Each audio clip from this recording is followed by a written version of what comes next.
MG-42. They thought it was just another machine gun. Then Normandy went silent. June 6, 1944. Omaha Beach, Normandy. 6:31 a.m. The ramp drops. Cold water surges forward as men spill out of the landing craft, rifles raised, boots sinking into wet sand. Smoke drifts low over the shoreline. The bluffs ahead look higher than expected, farther, steeper. For a moment, there is movement without resistance. Then the sound arrives. Not a burst, not a crack, but a continuous tearing noise. Metal ripping the air apart. It doesn't pause. It doesn't breathe. Men freeze mid-stride. Some drop flat into the surf. Others stand stunned, caught between instinct and disbelief. Sand erupts around them in violent plumes. Steel obstacles ring as bullets strike. The beach empties itself, not because men are gone, but because no one can move. High on the bluff, a German machine gun crew works calmly behind sandbags and scrubgrass. The gun's barrel vibrates. Ammunition feeds smoothly. Spent casings spill onto the dirt. This is the MG-42. At over 1,200 rounds per minute, it erases rhythm entirely. There is no pause to run between, no moment to rise. Fire does not suppress movement. It prevents it from ever beginning. Veterans later struggled to describe the sound.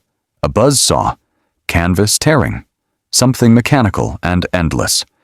Many believed there were dozens of guns firing at once. There weren't. Just a few, placed well. Allied doctrine had expected short bursts, reload pauses, familiar patterns. This weapon offers none. The men on the beach learn quickly. Running gets you killed. Standing is impossible. Survival now lives inches above the sand. Officers shout orders no one can hear. Units dissolve into fragments. Time stretches. Minutes feel like hours. Up above, barrels are swapped in seconds. The firing resumes almost immediately. The sound never changes. That's when the realization spreads. Not shouted, not announced. This gun will not stop for you. Men adapt or die. Crawling replaces running. Movement happens only when smoke drifts thick enough to hide it. Small groups inch forward, one at a time, trading speed for survival. A grenade arcs upward through smoke. A sharp concussion follows. For the first time all morning, the sound stops. Heads lift instinctively. Some don't believe it.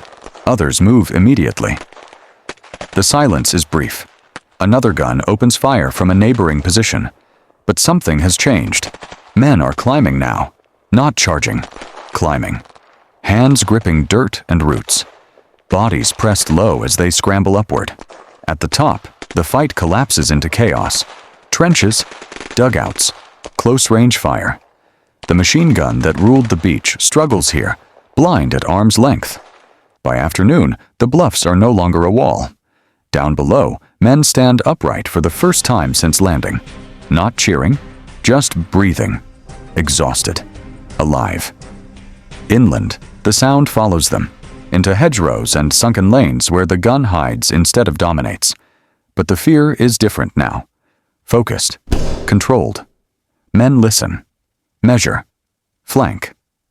The MG-42 no longer freezes them in disbelief. It has taught them how to move.